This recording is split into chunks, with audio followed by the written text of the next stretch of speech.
Este programa está patrocinado por For Founders Capital, el Angel Fund de Founders para Founders. Seed Rocket, el podcast de profesionales para profesionales. Servotic, expertos en sistemas web y entornos cloud. Diseñamos y administramos plataformas web en alta disponibilidad para entornos de alto rendimiento.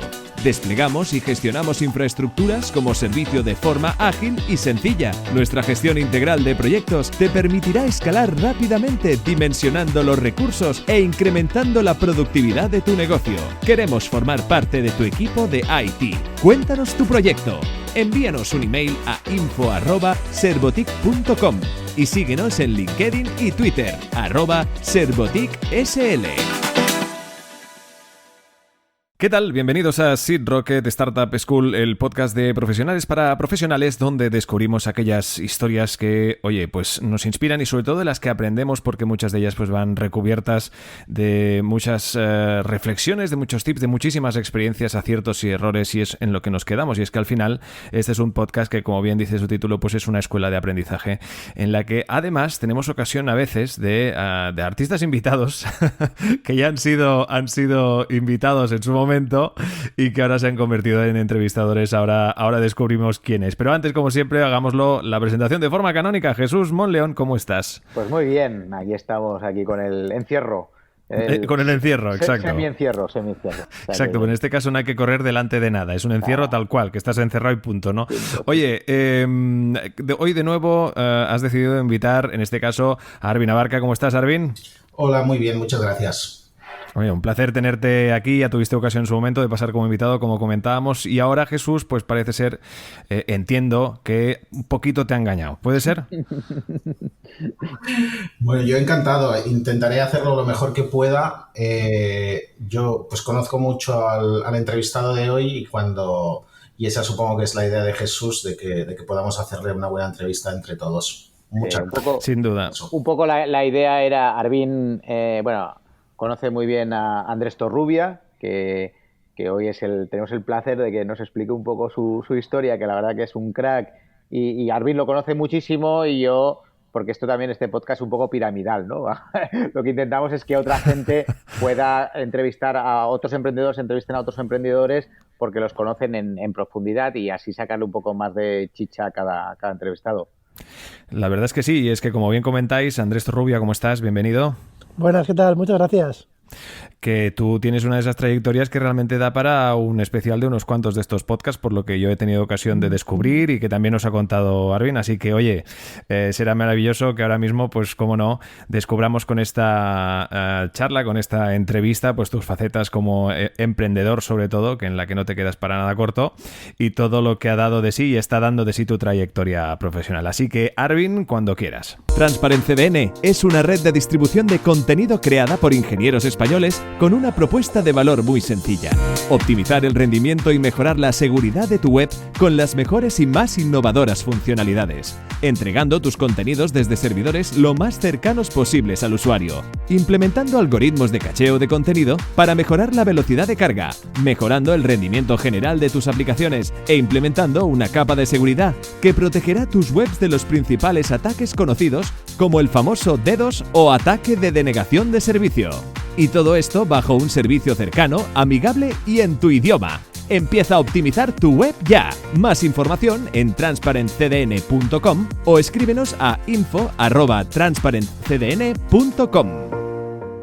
Bueno, en primer lugar, repito, muchas gracias y me alegra mucho, me hace mucha ilusión entrevistar a Andrés, que considero uno de los emprendedores más destacados del panorama nacional, que además siempre se ha movido mucho fuera y ha hecho cosas en Estados Unidos, como hoy conoceremos, y quizá no hace todo el ruido, y tampoco es de las personas que lo busque, que, como veréis, su currículum correspondería, ¿vale? Andrés es de Alicante,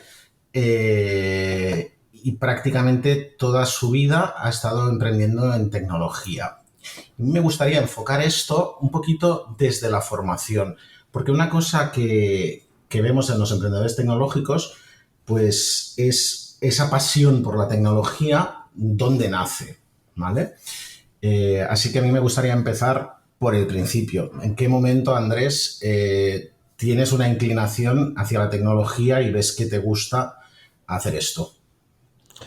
Pues muy, muy pequeñito, la verdad. Mira, mi padre es dentista y de pequeño yo casi siempre pensé que iba a ser dentista. Llegó un momento que empecé a ver sangre y se me empezó a cambiar la idea y me acuerdo que tuve mi primer ordenador, que fue pues un ordenador de 8 bits, un MSX, que me acuerdo que, bueno, tenía la ventaja y la desventaja que no tenía muchos juegos, ¿no? Al principio era una desventaja como niño, pero la ventaja después, a posteriori, era que tenía que buscarme más la vida, ¿no? Entonces yo creo que me atrapó, ¿no? Todo ese universo y me acuerdo, mira, te voy a contar una cosa donde es muy ridícula, ¿no? Pero me hizo sentir poderoso con 12 años. Y, el ordenador me lo regalaron el día de mi cumpleaños. Y me acuerdo que yo no sabía hacerlo, tenía creo que 12 años o 11 años, y un primo mío, que era un poquito más mayor, vino a mi casa y escribió un programa en BASIC que tenía 4 líneas. Una línea era, ¿en qué año estamos? La otra línea era, ¿en qué año naciste? Y luego te hacía un print y te decía la edad, ¿no? Bueno, puso eso. Ya, y lo escribió y claro, lo hizo bien, ¿no? Acertó. Además me acuerdo que era el día de mi cumpleaños, que fue el día que me regalaron el ordenador y para mí, vamos, yo vi como magia, ¿no? Pura. Y me acuerdo que entendí, ahí ocurrieron dos cosas, ¿no? Y entendí como la potencia, era como lo más cercano después del Lego, cuando eres un niño, ¿no? Que te gusta jugar al Lego y hacer cositas, ¿no? Y edificios, de poder crear cosas y rápidamente visualizarlas. Que esto ocurre en la informática y en pocas cosas más, ¿no? Un arquitecto no puede montar un edificio y lo ve él mismo. Entonces, yo me acuerdo que esto me impactó, ¿no? Y yo también muy pequeñito, me acuerdo me acuerdo una vez conectando el ordenador en el enchufe que me pegó una descarga, que casi me electrocuto, pero luego y me acuerdo entonces la sensación de, joder, lo que enchufo, casi me electrocuto porque vi un ladrón de estos que hoy en día estaría prohibido por 100 normas internacionales, y en la pantalla tú veías, ¿no? Luego los juegos tal, y yo me acuerdo de una reflexión muy pequeña de, ostras, ¿cómo es posible, ¿no? De que del enchufe sale algo casi malvado, ¿no? Que es como la electricidad, ese latigazo, ¿no? Que me pegó un latigazo, cómo esta máquina pequeña, un ordenadorcito, un Sony, puede convertir esto en un juego, en un sonido. O sea, yo me acuerdo que en aquel momento no entendía nada, ¿no? Y yo me acuerdo que en ese momento empecé a plantearme qué podría estudiar para realmente entender en profundidad hasta el último nivel cómo funciona un ordenador. Me acuerdo de eso, ¿eh? Y luego pues luego ya estudié estudié ingeniería de telecomunicaciones y tardé, ¿eh? Yo me acuerdo que yo te diría que hasta tercero o cuarto de carrera no, efectivamente volví a mi pasado y dije, vale, ahora lo entiendo, lo que me pasó con 12 años. Vale. Genial. Justamente creo que has citado una anécdota que esto fue el día de tu cumpleaños con 12 años. Yo también tuve un MSX y también tú y yo nos conocemos primero lateralmente a través de un tercero en la siguiente generación, ¿no? En el Atari ST. Tú naciste el 24 de diciembre, ¿vale? Entonces, sí, siempre has sido el más pequeño de la clase, ¿no? Con perdón de alguien que haya nacido la última semana del año. Creo, déjame que cite una anécdota porque me parece muy graciosa sobre profesores visionarios que tus padres recibieron una nota de tu profesora de parvulario, creo que fue, preescolar.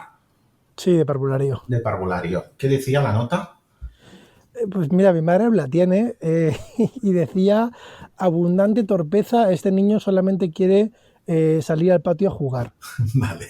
Este niño ha acabado, pues, primero de promoción de comunicaciones, el ingeniero más joven en el CERN, donde se creó la World Wide Web, unos poquitos años antes de que él estuviera ahí, y montó su primera startup entre Alicante y Estados Unidos con su primo, que vendió por una cifra que si quieres dirás tú, antes de los 30 años. Recuerdo yo que tenías todavía 29, ¿correcto? Sí. Es para mandarle un poco el LinkedIn a la profesora. Pero bueno, estas cosas pasan. Bien. Un poco por situar, porque no habíamos explicado quién eras y hemos entrado a saco en tu experiencia con los ordenadores. Ahí ya te quedas enganchado al tema de la informática y como afición. Y otra frase que recuerdo tuya muy, muy interesante, yo admiro tu capacidad de aprender. Uno de tus secretos creo que es ver muy poca televisión, por no decir nada. Y el otro, desde luego tu inteligencia, por supuesto, y tu capacidad de entrar en un tema, enfocarte y sacarlo. Cuéntanos un poco las cosas que hiciste cuando aprendiste a programar. La frase esta que me acuerdo que me dijiste un día, te dije, es que tú tienes la suerte de ser muy autodidacta. Y me dijiste, bueno, es que en Alicante o era autodidacta o no hubiese sido, ¿no? Esto lo sigues viendo así, ¿no? En perspectiva. Sí, te quiero matizar una cosa, que tú has dicho tema de mi inteligencia y no es falsa modestia, yo personalmente no me considero, la gente me dice, es que tú eres muy listo y tal, pues mira, yo no me considero muy listo, y esto es verdad, y te voy a contar por qué. Yo desde pequeño, pues sí, efectivamente era de diciembre, y yo me acuerdo de pequeño de no entender las cosas, de niño, de la clase estar frustrado porque no entendía, en primero de GB me acuerdo, no entendía lo que todos entendían, y me costaba, ¿no? Y yo he sido pues un estudiante normal, de 6, o sea, tampoco suspendía, hasta una cosa concreta, y aquí nos podemos meter un poco en las motivaciones y en los incentivos del mundo que enlazan mucho con lo que quizás luego me ha hecho ser emprendedor, que es los incentivos, ¿no? Yo me acuerdo que quería el segundo ordenador que has dicho, el Atari ST, el primero me lo regalaron el día de mi cumpleaños, pero el segundo, fíjate lo que pasó, salió un ordenador y yo quería comprarme el ordenador y entonces le dije a mi padre, oye papá, cómprame un ordenador, ¿no? El Atari ST. Y me acuerdo que me dijo, y esto sería, pues era a principio de curso, le dije, pues mira, para mi cumpleaños de este año quiero este ordenador. Y me dijo, no, dice, te lo vas a comprar tú. Y yo, ¿cómo me lo voy a comprar yo? Ya era más mayor, pero iba primero de BUP, no sé cuántos años tendría uno en primero de BUP, 14 a lo mejor, ¿no? O así. Y entonces me incentivó económicamente a que cada sobresaliente que sacara me iba a dar un bonus, ¿no? Un incentivo de 5.000 pesetas, que hoy en día serían 30 euros, ¿no? Y me acuerdo que yo nunca había sacado sobresalientes de estudiante. Y me acuerdo que estudié muchísimo, o sea, la verdad es que estudié mucho todos los días, tampoco una brutalidad, pero todos los días 1 hora, todos los días, desde el primer día de curso. Todos los días. Y me acuerdo que saqué prácticamente todo, menos gimnasia, que ahí ya no sí que te digo que no hacía 1 hora de deporte, quizá me falló eso. Y entonces, pero que esto está muy vinculado a lo que has dicho de el foco, ¿no? Yo creo que mira, la inteligencia, a ver, es verdad que hay gente más o menos inteligente, pero eso muchas veces, pues bueno, te viene, ¿no? Te viene o te deja de venir. Pero creo que hoy en día, y mi secreto, pues hoy en día cada vez menos gente ve la televisión normal, es paradójico, ¿no? Estamos más bombardeados porque nos intentan robar la atención. O sea, lo que yo hacía antes, que no era no ver la tele, era poder concentrarme en mis cosas cuando yo quería. Pues eso, aunque hoy en día es más fácil no ver la tele porque ves Netflix, pero hay mucho más cosas que te quieren robar, ¿no? Tu tiempo, tu atención y tu foco. Entonces, bueno, quizá hoy en día para mí bueno, no sé, el nuevo coeficiente intelectual, si es que alguna vez existió, sería la capacidad de concentrarte y hacer algo en continuo, ¿no? Durante un tiempo. Muy interesante lo que comentas. Doy fe que jamás hemos hablado muchas horas con Andrés y nunca había salido directamente a hablar, yo creo, sobre tu inteligencia. O sea, doy fe de que no eres una persona que se lo crea especialmente. Cualquier persona que te conoce o te sigue rebatiría lo que acabas de decir, pero sí que al menos esa humildad y ese valorar el trabajo y el foco pues te hacen probablemente más inteligente, ¿no? Aunque sea un poco paradójico. Bueno, siguiente tema. Tienes tu Atari ST y empiezas un día a hacer bueno, intentar ver el código máquina directamente, ¿no? Entender cómo están hechos los juegos que en esa época eran bastante hostiles. Cuenta un poquito de Sí, esto, por favor. sí, aquí, mira, además aquí viene, es una cosa muy bonita, ¿no? Porque aquí pues hubo gente que nos conocimos, o más o menos, aunque no nos conociéramos, luego pues hay una generación de emprendedores en España, ¿no? Que muchos venimos de ahí, de ese mundo. Tenemos otro que no hemos mencionado, que distribuía, que luego pues creó un imperio de distribución de software en shareware, pero antes, ¿sabéis todos a quién me refiero? Pero antes distribuía software que a veces era shareware y a veces no era tan shareware, ¿no? Eh, Sí, sí. y bueno, Se va y todavía entonces, clasificando software y muy bien, por cierto, ¿no? sí, sí, También está Nacho, ¿no? Que es un poco el nexo entre nosotros, que más que clasificar, pues también estaba ahí en el Atari ST y es una persona con la que hemos conectado muchísimos de los emprendedores que estamos ahí desde hace tanto tiempo. Tú eres del 74, perdona, te sí, acaba haciendo más joven. Yo creo que es una generación que os pilló perfecto. Yo soy 2 años mayor y en el 74, tanto Tomás Diago como Nacho, como tú, y he conocido bastantes más, creo que os pilló perfecto salir de carrera y empezar a explotar la web, ¿no? Pero bueno, esto es un poco anecdótico. Empiezas con esto, con el Atari ST a rascar y tú haces tus propias demos, aprendes ya a programar ahí.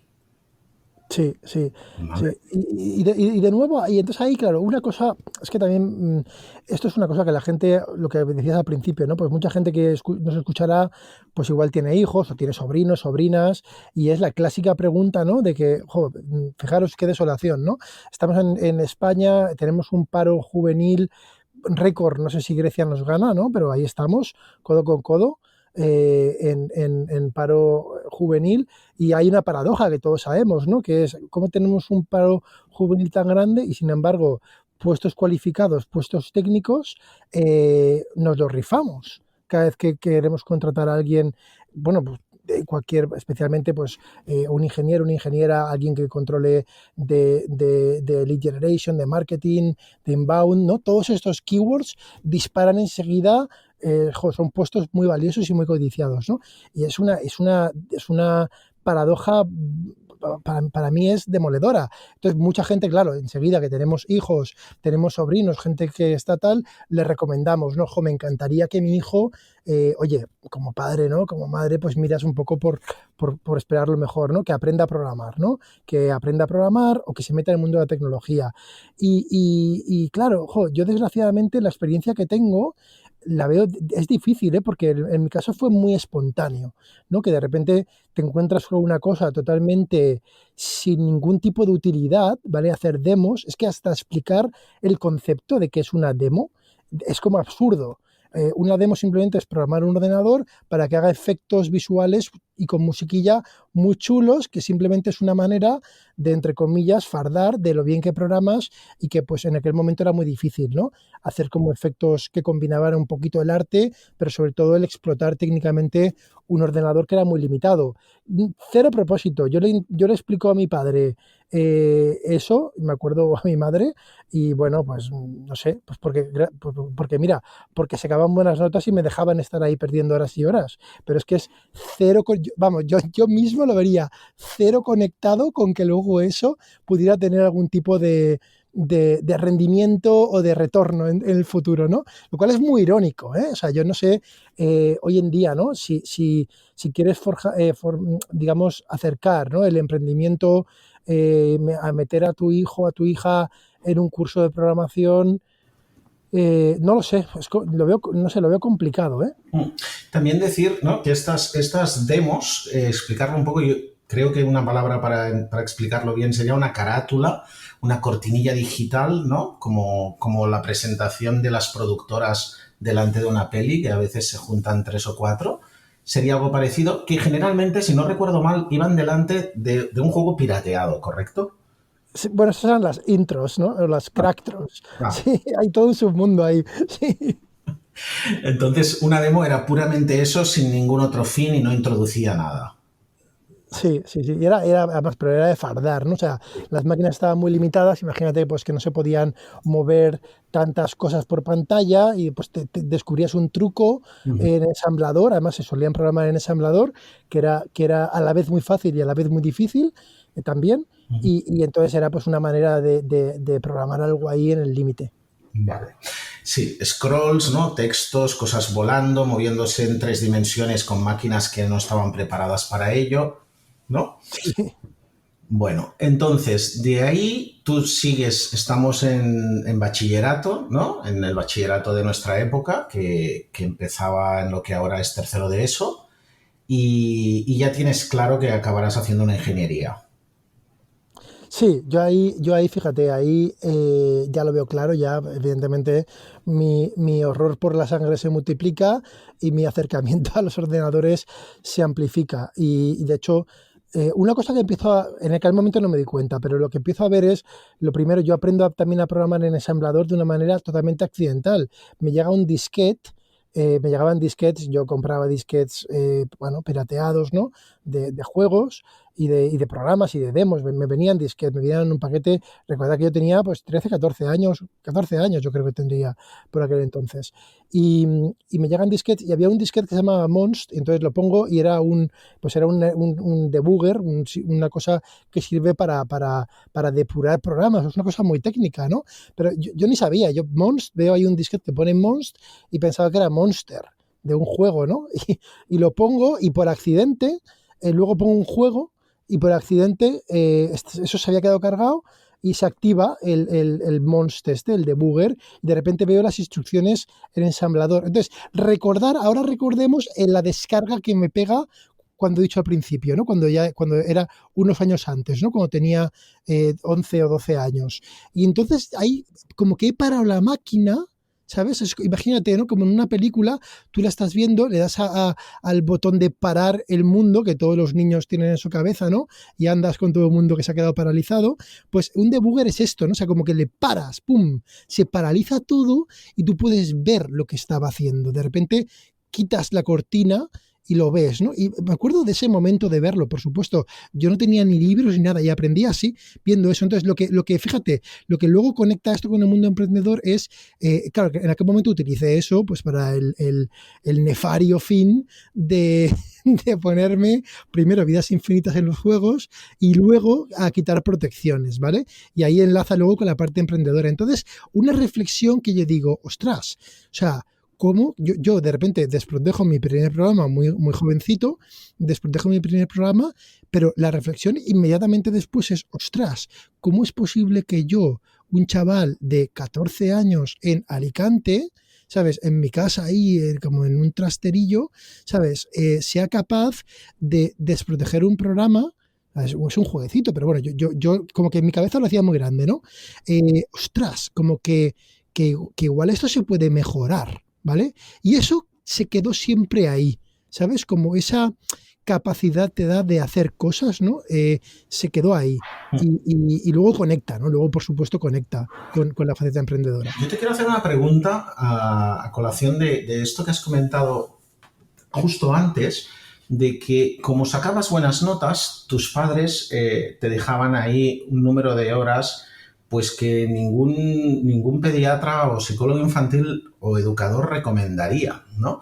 Y yo esto lo he pensado muchas veces. Yo conozco emprendedores que hemos mencionado, ¿no? Y sé las horas que hemos pasado delante del ordenador. ¿Qué ha sido el foco y el origen de nuestra vocación posterior emprendedora?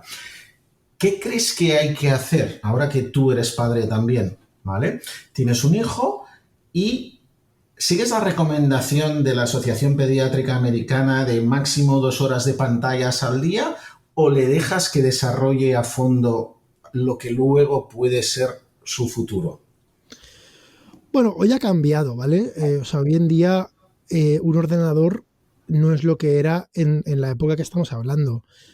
Tú acuérdate cuando los ordenadores los encendías, te salía un prompt, ¿no? Un intérprete de BASIC. O sea, ya incluso para cargar un juego tenías que... No era trivial, ¿vale? O sea, no era poner un cartucho ¿sabes? En la Nintendo.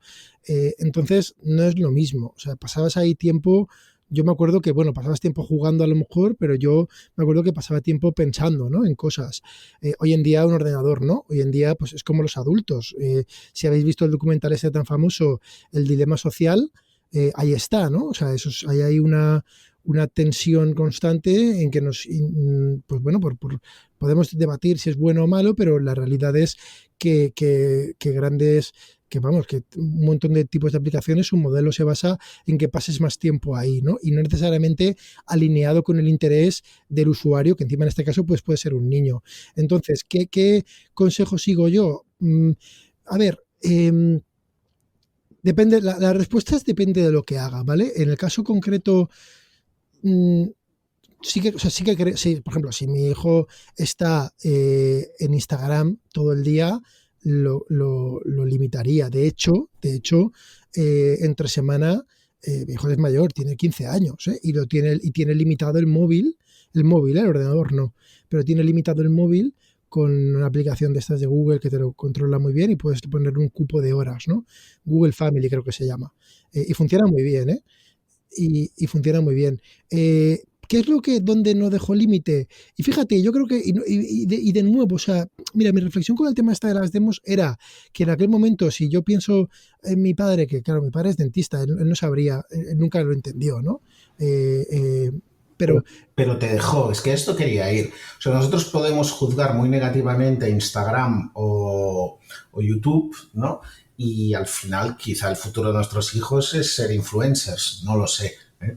Dios quiera que no, pero en ese momento, si se nos hubiese juzgado el tiempo que pasábamos delante del Atari ST con el criterio que imperaba entonces y lo que se entendía entonces de lo que era esa máquina y que todo se veía como jugar, quizá nos lo hubiesen limitado más. Puede ser. A ver, sí, es posible. Yo también, entonces, ¿qué es lo que yo haría? ¿No? Entonces, posiblemente, pues bueno, sí, esta generalización, ¿no?, de las asociaciones pediátricas, pues quizás no sea lo correcto, ¿no? Si utilizamos el criterio de esta persona tan controvertida, ¿no? El Nassim Taleb, de skin in the game, ¿no? De voy a decir cosas que realmente me mojo un poco porque hablamos de mi hijo, ¿no? En vez de, pues si no tuviera hijos, podría hablar menos, ¿no? Pero hablando de mi hijo, pues mira, yo creo que en cosas que yo creo que aunque me parezcan un poco, o sea, intento extrapolar, aunque me parezcan un poco absurdas, ¿vale? O sin foco, cuando tú percibes que lo que quiere es mejorarse, desarrollarse y hacer las cosas mejor, o sea, como destacar, pero no por competir, ¿eh? O sea, por hacer algo bien, ¿vale? Por hacer algo bien en algo, yo creo que eso hay que potenciarlo, sea programar, sea leer libros de historia, sea coleccionar hormigas, ¿vale? Esa es mi visión. O subir vídeos a TikTok. O subir vídeos a TikTok. Pues no sé, me haces dudar. Prefiero subir vídeos a TikTok que no estar consumiendo, ¿vale? Creo que hay una película de Spike Lee que es, voy a decir una cosa un poco bestia, ¿no? Pero es que es de una película de Spike Lee. Entonces no sé qué película es, pero dicen, sabes que Spike Lee pues tiene una filmografía, ¿no?, de reivindicación, ¿no?, de afroamericanos, ¿no? Y entonces en la película se hablan ahí voy a utilizar los términos que usan en la película, ¿eh? Entonces en la película hay dos afroamericanos en la calle, ¿no? Entonces le dice uno a otro, oye, hay dos tipos de negros, ¿no? Los que compran y los que venden, ¿vale? No me acuerdo en qué contexto se refería. Y hoy en día yo creo que tú puedes tener dos tipos de roles en Internet, ¿no? Los que crean y los que consumen. Entonces, me haces dudar si TikTok... lo ves creando, lo vas a respetar más que si lo ves enganchado consumiendo. Sí. Vale. Así a priori. Perfecto. Saltamos un poquito ya a tu carrera, la acabas, te va muy bien, haces un esfuerzo por... Muchas veces la gente que sabía programar en nuestra época, recuerdo que se apuntaba a ingeniería informática, tú hiciste telecomunicaciones, especialidad electrónica, ¿no? Lo más parecido al electrical engineering que tantos emprendedores americanos han estudiado. Corrígeme si me equivoco en cualquier cosa. Y sales de ahí, pues no solo con las asignaturas que te son fáciles de programación y tal, sino que sigues esforzándote como estudiando en hacer bien pues física, mates, álgebra, cálculo, todo lo que te toca, te sacas muy bien la carrera y te vas al CERN, ¿correcto? Sí, sí. A ver, yo sabía que ese viaje iba a durar poco, ¿vale? El del CERN. El viaje al CERN.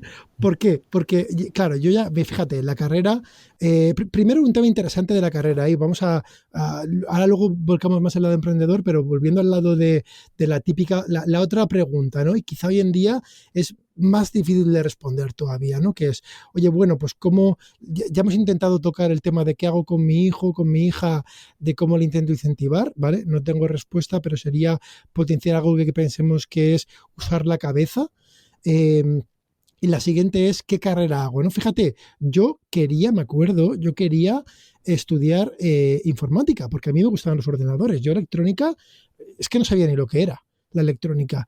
Y me acuerdo que, bueno, pues al final acabé haciendo telecomunicaciones y no sé si va a sonar bien decirlo, era porque tenía más caché la carrera, era más difícil, ¿no? Al ser más difícil, la nota de acceso era más grande y en su día, hoy posiblemente ya no sea así, pero tenía más caché. Y fíjate, retrospectivamente, la otra pregunta, ¿no? La universidad, ¿no? ¿Qué universidad y qué tal universidad? Yo creo que lo he dicho alguna vez, ¿no? A mí me parece que la universidad te da 3 cosas que empiezan con C, ¿no? El caché, los contactos, que son tus colegas, también con C, de la carrera, y luego el currículum, que es el currículum lectivo, ¿no? Las materias que tú estudias. Y es súper importante, claro, te digo esto, daría para otro episodio, pero ¿qué carrera recomiendas, ¿no? A una persona que está en el último de bachiller que elija? Hoy en día es que, claro, hay gente, sabes que en Estados Unidos ahora hay como toda una tendencia, ¿no? Hay gente que se replantea, incluso en España, ¿no? La universidad, ¿no? Si hace falta o no, y encima online, ¿no? Como pues, no sé, mirándolo desde el punto de vista de las 3... ¿Qué es lo que crees tú, Andrés? Yo recuerdo una conversación sobre este tema y me acuerdo lo que contestaste. ¿Qué es lo que recomendarías tú a tu hijo estudiar? Bueno, creo que lo que pienso es lo más difícil a lo que pueda acceder. Sí, recuerdo esta respuesta y recuerdo otra muy buena que también la he tenido muy presente cuando educo a mis hijos, que sea lo que quiera menos perro. Esta también es muy importante, que la elección de la carrera no venga por descarte de, buah, esto es muy difícil, esto no tengo ganas. Sí, sí. Sí, es que al final, mira, yo creo que las cosas... está el libro, creo que se llama el libro, me parece que es de Peter Thiel, ¿no? 0 to 1, ¿no? Sí. O sea, si lo más difícil de correr un maratón no es correr el maratón, es salir a correr el primer día, que es el infernal.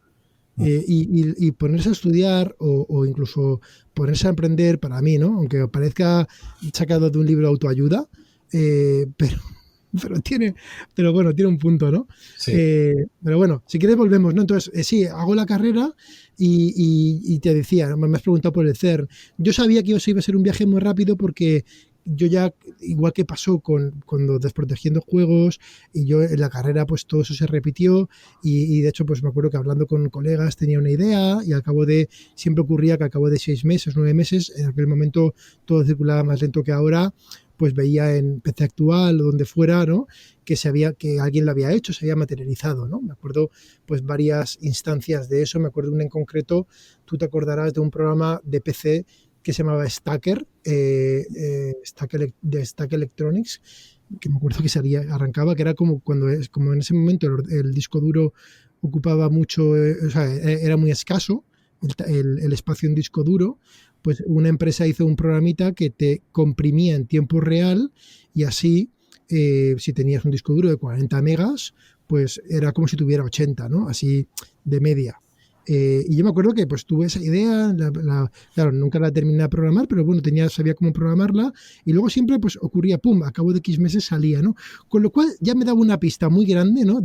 Con el origen del podcast, ¿no? La pregunta del emprendedor tecnológico nace o se hace, si quieres verlo, pues en mi caso es muy claro, ¿eh? Yo creo que en mi caso estaba cantado que iba a tirar por ahí. Tienes una Entonces, vocación muy, muy clara desde muy sí, pronto. Eso ayuda. sí, que iba a ser emprendedor. Y bueno, pues sí, fui al CERN. La verdad es que mi plan original era, digo, mira, me voy al CERN, estoy unos años o en el CERN o en alguna empresa, aprendo cómo funciona el mundo real, ¿no? Ese formato parece como muy antiguo decir eso, ¿eh? Porque parece que ahora la gente joven como que quiere cambiarlo directamente, ¿no? O piensa que ya sabe cómo funciona el mundo real. Pero en aquel momento imponía mucho el mundo real. Entonces digo, bueno, pues voy a salir al mundo real a, a conocerlo. Pero bueno, eso efectivamente dura también muy poco. Y estando en el CERN, bueno, pues en Ginebra, claro, yo vivía en Ginebra. En Ginebra no hay mucho que hacer por las tardes. Y entonces pues me puse a programar y empecé a programar lo que en aquel momento era mi tesis doctoral, lo que se supone que iba a ser una tesis doctoral, pero sin yo saberlo, era el principio de una empresa sin yo saberlo. ¿De Trimedia? De Trimedia. Entonces esto fue muy gracioso. Hay una conferencia una conferencia académica de criptografía en Estados Unidos, y entonces me voy a Estados Unidos a la conferencia académica, y entonces a la vuelta voy a la conferencia. Yo nunca había ido a una conferencia científica. Ahí había pues mucho investigador, ¿no? Yo, claro, yo vivía, era un poco lo que me pasa del autodidacta que está como en una isla, que yo he vivido muchas veces en cierta manera como desconectado. Yo estaba haciendo mi historia solo en un rincón, ¿no? Como fuera, entre comillas, de la comunidad. O sea, claro que interactuaba, pero no estaba como nunca en un núcleo, ¿no? Con mucha más gente. Entonces, yo pensaba que estaba haciendo una tesis doctoral, y cuando voy allí me doy cuenta que estaba haciendo un producto. No lo sabía, pero estaba haciendo un producto. Y entonces, de casualidad, fíjate, esto es año 98, de casualidad paro a la vuelta en Nueva York, y tenía allí un primo, y entonces le cuento lo que había percibido. Digo, ostras, mira, resulta que, que me he ido a una conferencia académica, que está muy bien para mi tesis doctoral, pero allí son todo fórmulas de ecuaciones, y yo tengo una cosa que medio funciona. Y entonces mi primo, que es alicantino, es español, pero que ha vivido y se ha educado fuera, especialmente en Estados Unidos, pues él realmente me incitó y ahí entonces se generó, y ahí dimití. Me acuerdo que en directo dimití del CERN. Mis padres por poco me matan, porque imagínate, un puesto en el CERN que pagaban muy bien es un salario libre de impuestos, además, que esto es como vamos, malcriado de por vida, ¿no? Que tu primer trabajo esté libre de impuestos, y luego ya nunca más se cumple, ¿no? Además, un salario en Suiza, que ya también es mucho más alto de media que los salarios de aquí. Claro, era una locura. Para mí era una locura, y de hecho yo entré, digamos, en un escalafón muy bajo en el CERN, pero da igual. O sea, era libre de impuestos y muy bien pagado. Y hay una cosa súper interesante ¿Quieres compartir la cantidad que te pagaba el CERN, ya que es algo de hace bastante tiempo? No me acuerdo cuánto. Es que, a ver, ¿No te acuerdas? Yo creo que en pesetas no, te digo, en pesetas igual neto eran 500.000 pesetas de entonces. Ya. Sí, Neto. creo que es algo que da curiosidad. Pues sí. Por aclarar, el CERN, si alguien no lo sabe, es el Centro Europeo para la Investigación Nuclear, en francés, que no lo voy a pronunciar, y es donde está el colisionador de partículas. Entonces solo estaba el acelerador, y conectó en su día, la primera web se hizo ahí, y la segunda, para decir que había una red, pues se hizo en el acelerador de partículas más pequeñito que hay en la Universidad de Stanford en Estados Unidos. Entonces, este es el nivel. También déjame decir a mí, porque tú lógicamente pues quedaría feo que lo digas, pero el nivel de ingeniero de bajo nivel que es Andrés, pues es que ya cuando llega al CERN con, supongo, 22 años, pues él, entre sus aficiones, había como hobby, pues habías incluso craqueado las tarjetas de llamar de las cabinas, ¿no? Algo con lo Sí. que pasaste algo de miedo, creo recordar la anécdota, o te encargaron un trabajo para una empresa mientras estabas en la universidad y no se creían que lo hubieses hecho tú solo. No recuerdo exactamente qué era, pero un tema de programación súper complejo y de bajo nivel que solucionaste tú encerrándote no sé cuántos días hasta que lo conseguiste. Yo digo esto porque que lo digas tú quedaría fatal, pero quiero que la audiencia pues entienda que aunque seas modesto, pues eres un ingeniero con una capacidad de resolver problemas y de encontrar soluciones creativas a las cosas, pues muy, muy especial. Nos estamos yendo de tiempo y creo que es mi culpa. Todavía Edu o Jesús no nos han cortado. Si todavía siguen vivos y no se han dormido. Jesús, Edu. Estamos Hola. aquí estamos escuchando y muy interesados en la historia Vale. de Andrés. Así que Vale.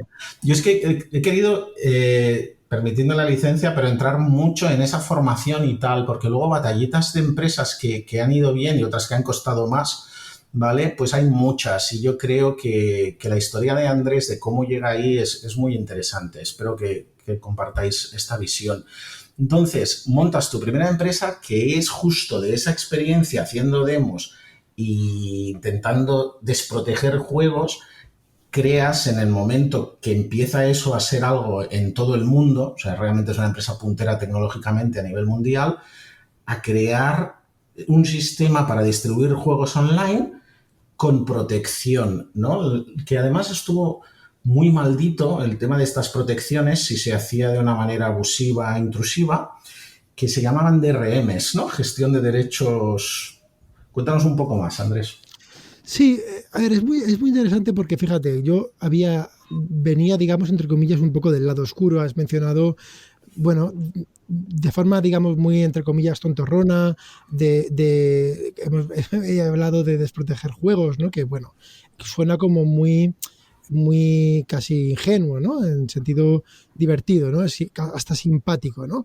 Ya cuando hablas vas subiendo el nivel, ¿no? Y de hecho, los mismos conocimientos que puedes aplicar para desproteger jueguecitos o poner pokés, los puedes aplicar para hacer hoy en día, ¿no? Hoy en día esto es terrorífico, puedes hacer virus, sistemas de encriptación que te encripten el ordenador y te pidan un secuestro, en fin, ¿no? Todo, o sea, te quiero decir esto porque sí, entonces fíjate, la génesis de esto, y te voy a poner el lado emprendedor, además me parece súper bonito lo que ocurrió. Entonces, estamos en el año 98. Entonces, año 98, y en España, no, bueno, lo veíamos en las revistas y poco más, ¿no? Pero yo me acuerdo que en Nueva York me decía mi primo, ostras, es que está explotando Internet. Esto va a crear, va a explotar. Entonces me acuerdo que, vale, teníamos como, bueno, pues yo tenía una formación bastante fuerte en toda esa parte técnica. Hoy me hace gracia porque hoy lo llaman Deep Tech, ¿vale? Todo lo que yo hacía hoy ya no sería tecnología profunda, ¿no? Ya no sé, ya parece eso de Deep Tech como que estás en un búnker secreto en Israel, ¿no? Pero bueno, se hace, en realidad es tecnología, para mí es la única tecnología que... De bajo nivel, ¿no? ¿Se llamaba antes esto? Sí, esto era bajo nivel, pero es que, bueno, es que también las webs, porque no habían herramientas como hay hoy, eran igual de casi bajo nivel, hacer una web en condiciones, ¿no? Entonces, esta tecnología servía para lo siguiente, servía para coger cualquier programa ejecutable, ¿vale? Un ejecutable que tú ejecutas en un ordenador y inicialmente protegerlo. Claro, entonces hemos dicho que esta empresa, has dicho, Arvin, que esta empresa la vendí por una cantidad, pues vamos a decirla, pero quiero matizar que siempre lo digo y es, yo no la vendí y es que nos la compraron, porque y voy a matizar por qué. Ahora, la historia esta es una historia muy como cualquier startup que se precie, con muchos momentos de casi desaparición y muchos momentos de sudar sangre y muchos momentos felices y muchos momentos terroríficos. A punto de quebrar 3 veces, si no recuerdo mal, ¿no? Sí, y todas las empresas yo creo que tienen, por diferentes motivos, tienen todas sus toda su montaña rusa, ¿no? Y el viaje del emprendedor no es para todo el mundo, pero no es para todo el mundo porque emocionalmente es muy taxativo, ¿vale? Yo creo que hay que ser resiliente, especialmente emocionalmente, desde el punto de vista del emprendedor. Pero bueno, esta empresa nos la compran, va a contar el final de la historia, nos la compran en el año 2005, una multinacional cotizada en bolsa americana, en aquel momento se llamaba Macrovision. Uh-huh. Y la cifra por la cual nos la compran es de $34 millones. Uh-huh. Y yo siempre que cuento esto, cuento que habrían dos cifras, o sea, que hubieran podido haber dos cifras diferentes más, uh-huh, que por las cuales se hubiera podido vender la empresa que tuvimos. Una cifra, vamos a pensar, la cifra inferior, que me voy a inventar que es por un décimo, ¿vale? Por $3 millones, uh-huh, por 3,4. Y esa cifra, fíjate, para mí sería si con la misma tecnología de base hubiéramos elegido un modelo de negocio a nivel estratégico diferente al que elegimos. Y hubieron casos que lo vimos, sí, de empresas con la misma tecnología que la explotaron de otra manera, ¿vale? Y los que seáis de un perfil más de negocio, tiene que ver con que nosotros no quisimos nunca ser percibidos como un centro de costes para una empresa, para nuestros clientes. Sino para los clientes. Y no seguisteis la otra cifra que sería 10 o 100 veces más también, pues hubiese sido seguir el camino y triunfar como hizo Steam, ¿no? Que sería en ese momento un competidor vuestro a una tecnología parecida, haciendo algo de un marketplace un poco diferente al vuestro. Sí, te voy a decir, yo creo que lo de Steam realmente no hubiera sido, o sea, eso posiblemente hubiera sido 100 veces más, ¿vale? Esa ni la digo porque no tengo la osadía de decir que hubiéramos podido jamás ser Steam. La gente, quizá, no sé si todo el mundo es consciente de que Steam hoy en día es Steam, ¿vale? Igual que la tienda de Epic Games es la tienda de Epic Games. Fíjate qué dos cosas tienen en común estas dos tiendas de distribución, que ambas tienen un juego que fue el killer app, ¿no? Sabes que cuando está una consola tiene que tener un juego que haga que se venda, sí, ¿no? En caso fue el Half-Life, ¿no? Claro, el Half-Life 2 fue lo que la gente hizo que se instalara el Steam, ¿vale? Y ahora con la tienda de Epic Games, pues Epic Games es la empresa que está detrás del Fortnite, ¿vale? No es casualidad. Claro. Entonces, y nosotros nunca hicimos videojuegos, con lo cual esa sería 100 veces, y esa la descarto. Pero 10 veces es si quizá la parte del e-commerce la hubiéramos ejecutado bien técnicamente, que nunca lo hicimos bien. Que estamos obsesionados a nivel anecdótico con firmar antes de tu cumple. Ahora has dicho 2005, entonces ya tenías los 30 años, pero bueno, es una tontería. No, porque soy de diciembre. También de diciembre, entonces lo firmaste en 2004, justo antes de cumplirlos. A ver, estoy restando mal. En el año 75 iba a cumplir un año, ¿no? Yo diría que... Pues, claro. 2004. Sí, hubieses cumplido 31. Sí, sí. Yo creo que sí. Aquí se desmonta el mito del ingeniero. Se desmonta. Vale. No, yo recuerdo que fue antes de... Bueno, o igual es con 30. Yo recuerdo que fue antes, pero bueno, todo el follón de la venta, aunque firmarais y tal, pues fue porque tú te quedaste. Además, hiciste un vesting, estuviste en Trimedia unos años más. Sí. ¿Correcto? Sí. Hasta que pues coges un periodo sabático. Sí. Para ver, pues, qué hacer, ¿no? Sí, y ahí aparece, pues, a ver, eso es el emprendedor en serie, ¿no? Que es como lo del asesino en serie. Al final uno piensa, claro, ocurre una cosa, tú dices, mira, tienes, ahora ya sumamos 32, 33 años, ya no me acuerdo, y oye, pues ha sido un viaje increíble, ha sido un viaje también muy difícil, ¿no? Pero también piensas, después de haber vendido una empresa, y seguramente habrá gente que me oigáis, algunos, me encantaría que fuerais todos, pero algunos que me oís, que habéis tenido vuestros éxitos, ¿no? Y a lo mejor muy jóvenes, y hay una cosa que piensas es, ostras, no me gustaría que lo más grande que haga en mi vida haya quedado atrás ya, ¿sabes? Esto le pasó al Max Levin, que dijo que después de vender PayPal, el que era el CTO, pues claro, vender cualquier cosa por debajo de 1,6 billones era un fracaso. Mejor no decirlo. Sí.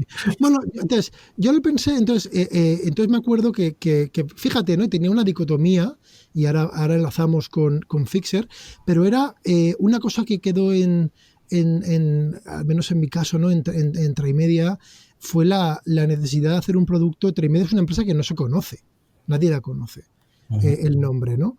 Y el motivo es un motivo muy, muy fácil de explicar. Es que era en una tecnología, hacíamos todo lo que hacíamos, lo hacíamos en marca blanca, y a pesar de que tiendas muy importantes de Sony, Electronic Arts, incluso en su día Yahoo, Disney, un montón de tiendas para sus videojuegos utilizaban nuestra tecnología y nuestros servidores y vamos, toda nuestra pila de cosas, pero claro, no se veía nunca, estábamos detrás, ¿no? Con el proveedor en la sombra.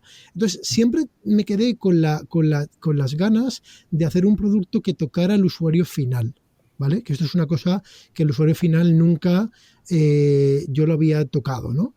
Y ahí fue entonces, dentro del panorama emprendedor español, pues ambos conocemos a Nacho, y a través de Nacho, ¿os acordáis que Nacho, pues no iba a decir su primer proyecto, porque Nacho tiene como infinitos proyectos, sí.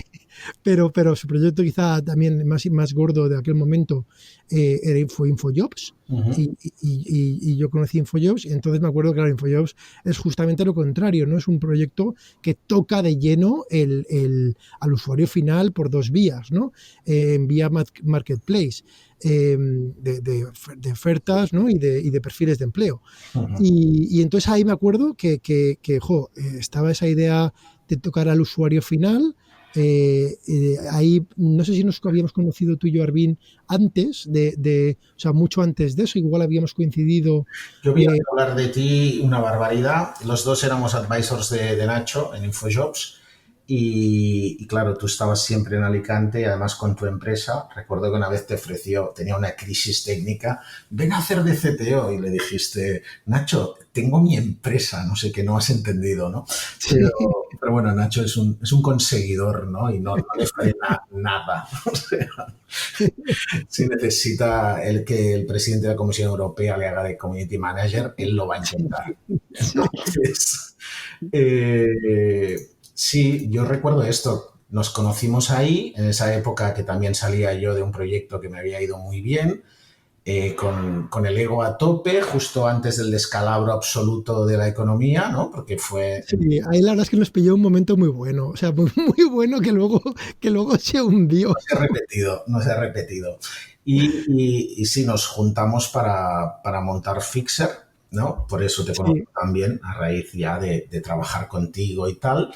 Proyecto que yo luego dejo, y Fixer ahora va muy bien. Vamos muy justos de tiempo, ya me presiono yo solo, pero sería una pena no poder mencionar cosas posteriores que has hecho. Fixer va muy bien, sobre todo por tu resiliencia, un proyecto que nació cojo, con errores, con exceso de confianza. Íbamos a crear realmente una gig economy muy pronto, en 2008. Un marketplace complejísimo en un mercado que es el que juega Bitísimo, para que lo entiendan otros emprendedores que nos están escuchando. Pero en Estados Unidos, errores del tipo, en Estados Unidos ya tenemos la empresa ahí, cuando nos compre Google será más fácil venderla. Cosas que han habido pues muchos aprendizajes de que quizá no es tan bonito ni tan fácil montar una empresa en Delaware, ¿no? Típico, como lo hicimos aquí, ¿vale? Si quieres tú comentar algo más sobre este tema y saltamos ya a alguno siguiente. Fixer sigue y es una empresa rentable, pero doy todo el mérito a Andrés y Antonio, el otro cofundador, el CTO, que han estado luchando. Pues realmente es un ejemplo, como dijo Steve Jobs, todos sus éxitos de la noche a la mañana le habían llevado 10 años. Si me permites solo una pregunta sobre Fixer, porque a mí me lo explicasteis en su día, y es, Andrés, ¿qué es, o sea, cuál es el aprendizaje principal de montar Fixer en Estados Unidos? O sea, porque a mí al principio me pareció como, joder, de puta madre, ¿no? Qué gran idea, pero luego también entendí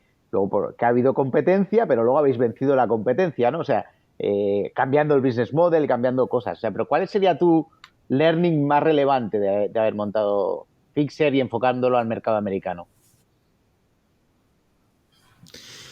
Pues fíjate, te voy a decir, más que la lección, digamos, de Fixer, o sea, de la industria en sí, yo me gusta la reflexión de ir a mercados grandes, ¿sabes? Donde son tan grandes como que da para mucho, ¿sabes? O sea, el mercado americano en geografía, en PIB, ¿vale? Bajo muchos parámetros es muy grande. Entonces, una vez encuentres el famoso product market fit, ¿no? Tu encaje con ese mercado, bendito momento en que lo encuentras, porque sea cual sea, ¿vale? Sea cual sea, pues puedes seguir cavando, ¿vale? Y ya solo, o sea, ya tienes el pico, has encontrado el hueco en la tierra donde el pico hace el agujero y ahora hay que ir para abajo, ¿sabes? Solamente, y no se te va a acabar tan rápidamente, ¿no?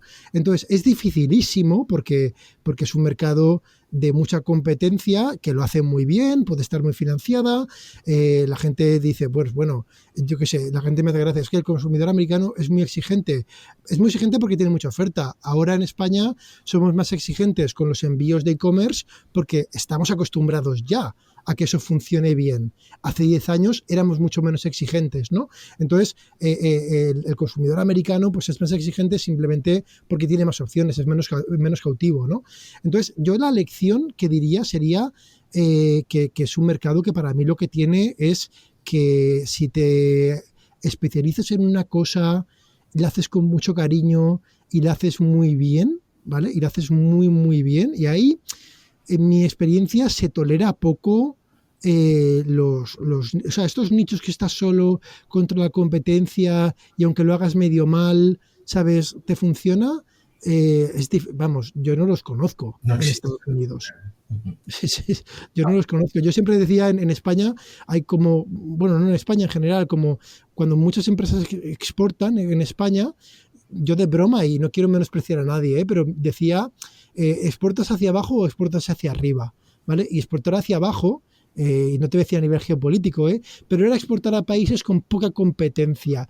Y es un poco, digamos, de tener complejos, ¿no? Es decir, bueno, es que como tampoco soy muy bueno, voy donde los otros sean peores que yo. Oye, no pasa nada, y es súper realista como plan de negocio si conoces tus fortalezas y necesidades.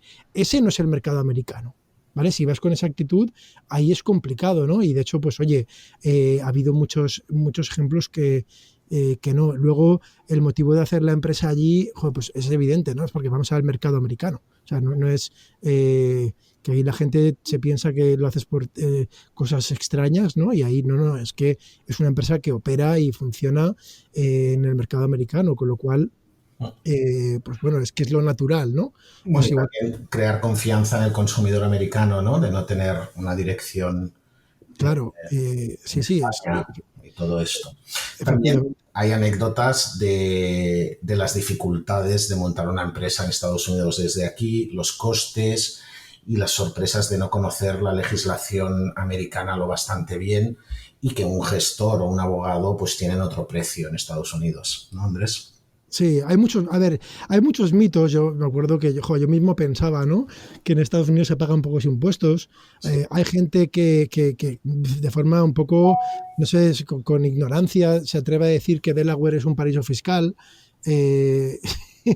Y en Estados Unidos se pagan, o sea, el impuesto de sociedades, cuando unes el impuesto estatal con el impuesto federal, se paga un tipo más alto que el impuesto español. Yo qué sé, tiene muchas cosas. Luego en el IRS, la Hacienda Americana, no se anda con bromas por una parte, por otra parte, pues hemos tenido algún problema de no enviar una documentación a tiempo cuando pensábamos que no hacía falta y caernos una multa supuestamente en papel grandísima, pero luego explicar las circunstancias en las cuales que no era material, ¿no? Como imagínate que tú un ejercicio no tienes ningún tipo de beneficio ni tienes actividad y no envías una documentación en el plazo, pero hay una ley de blanqueo de capitales que si no lo haces te cae una multa. Entonces, con la ley en la mano hemos incumplido, ¿no? Pues esto no te voy a decir la palabra recurres porque no recurres nada, lo intentas suplicar y te lo perdonan, ¿no? Entonces,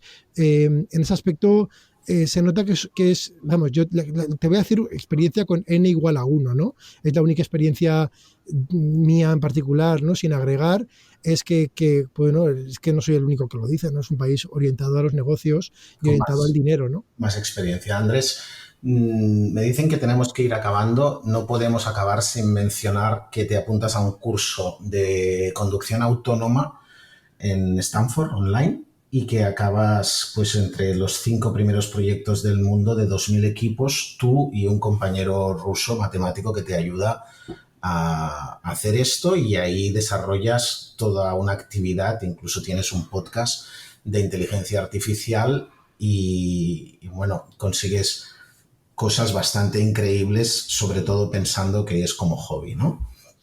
Sí, yo siempre digo, mira, hasta ahora hemos hablado en Twitter, en mi biografía de Twitter, tengo, digo que soy, esto es porque me lo dijo una persona, Bruce Wayne de día, ¿no? Que es la parte de emprendimiento fixer, y Batman de noche, que es la inteligencia artificial, ¿no? Y entonces, efectivamente, yo tuve el primer contacto con la inteligencia artificial cuando no funcionaba, en el año 91, más o menos 91-92, pero ya se hacía exactamente lo mismo que ahora. Intenté programarme una red neuronal y no funcionaba porque el ordenador era muy limitado.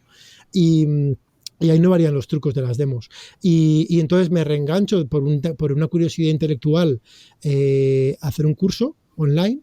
Y oye, me apunto a una competición de estas y sí, y con un compañero que nos juntamos cuando faltaban 2 semanas para que terminara la competición de Didi, que es como Uber en China, nos quedamos los cuartos del mundo, y luego he hecho muchas más. Otra quizá más, o sea, a lo mejor más impactante que esa fue una de hace poco, hace menos de 2 años, de Alibaba, donde sí que quedé primero. Ahí ya ni además con bastante diferencia del segundo. Y curiosamente, por terminar y cerrar el círculo, la idea quizá disruptora de esa competición está muy relacionado con una cosa que no he mencionado también de mi lado oscuro, que era la señal codificada de Canal Plus, ¿vale? Ahí tuve inspiración, si os acordáis de Canal Plus, cómo se movían las líneas por pantalla, pues tuve una inspiración de esa señal codificada. Cómo se relaciona eso con el sensor del coche que utiliza el coche autónomo, en este caso era un LiDAR, y gracias a esa conexión pues oye, quedamos ahí los primeros. Ok, bueno, podría muchísimo más. Yo te doy las gracias, dejo que cierren Jesús y Edu. Qué maravilla de trayectoria. Esto da, mira, no te diría habla con Netflix porque a lo mejor te hace una serie y todo, ¿no? O sea, es decir, tú eres una persona sin duda sin límites, ¿eh? No hay barrera que no hayas conseguido tumbar, por decirlo de alguna forma, o al menos, y con toda esta tranquilidad que transmites en general, ¿no? En plan, bueno, pues yo me pongo, lo saco y lo hago, ¿no? Incluso esto de la inteligencia artificial un poco como hobby, es decir, yo creo, y tenía mucha razón Arvin, que hay para un segundo, tercer, cuarto, hasta quinto capítulo, para seguir escuchando, pues, todas las pues aventuras, dicho evidentemente con toda la prudencia del mundo, pero todas las aventuras de nuestro invitado de hoy, Andrés Torrubia, a quien agradecemos muchísimo que nos haya acompañado. Jesús, no sé si tienes algún último comentario, reflexión, pregunta a hacer para concluir.